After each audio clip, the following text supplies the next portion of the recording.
What is taking place right now in Canada is unbelievable. A whole nation that's slowly being indoctrinated by a socialist state. Even Christians trying to defend the attacks on a church. Like that to me is shocking. Sean, tell us right off the hop. Tell us about your experience in Canada. You came to Canada. You've been on a worship series. You know, it started off in COVID, from my understanding. Yeah, it was awesome. Burn 24/7, I think that's what you call it. And if during you really jumped up during COVID restrictions in the U.S. I know Canada. Obviously, we went through our stuff as well. And you decided to come to Canada to do just a worship event across Canada. Talk to us about the intention of that and maybe what you experienced. We'll start there.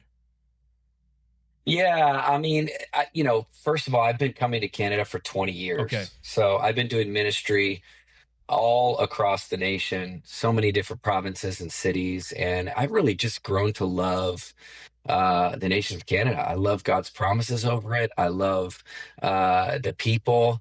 There's so many great friends that I've developed over the last 20 years of ministry. And really, in about 3 years ago, things shifted for me in the way in which I came to do ministry, similar to what we've been doing in the U.S., is we really brought the Let Us Worship experience, which is an outdoor evangelistic, revival kind of component events. And we brought those to Canada. So this is our third year of doing that, meaning we find public places outdoors where we can worship, where we can preach the gospel, where we can do altar calls, where we can take communion, where we can do baptisms.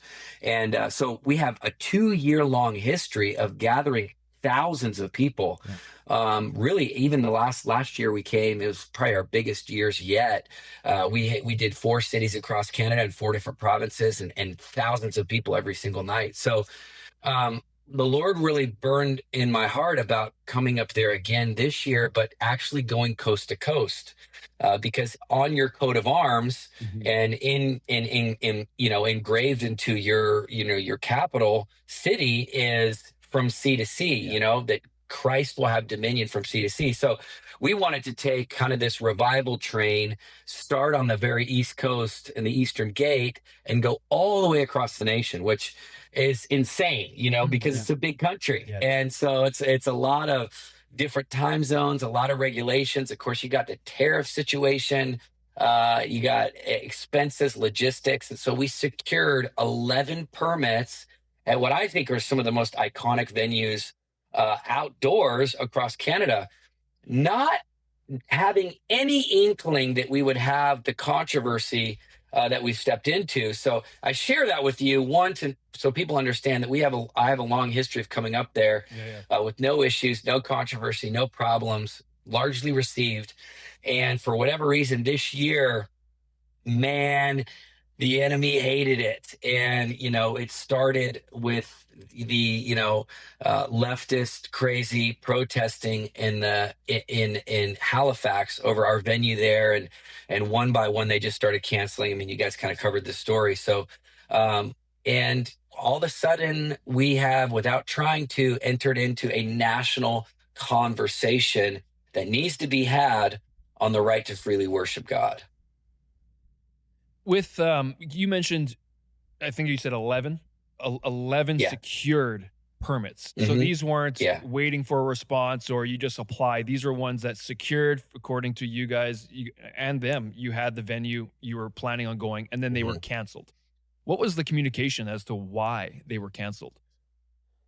I mean, they all put out different statements. Sure. I mean, and please, everybody that's watching this can research on their own. It's been very documented. Some said it was for health and safety. Sure. Some said that there were security risks. I mean, everybody has their, their reasons, but at the same time, they're hosting naked pride parades and perversion things through the streets, and they're letting Muslims come and pray whenever they want, wherever they want. A lot of times these people don't have permits. We actually did have permits, and we filled out all the paperwork. We got the insurance, we got the porta potties, we got the security, and they still canceled us. Oh. So how much notice was given with the cancellations?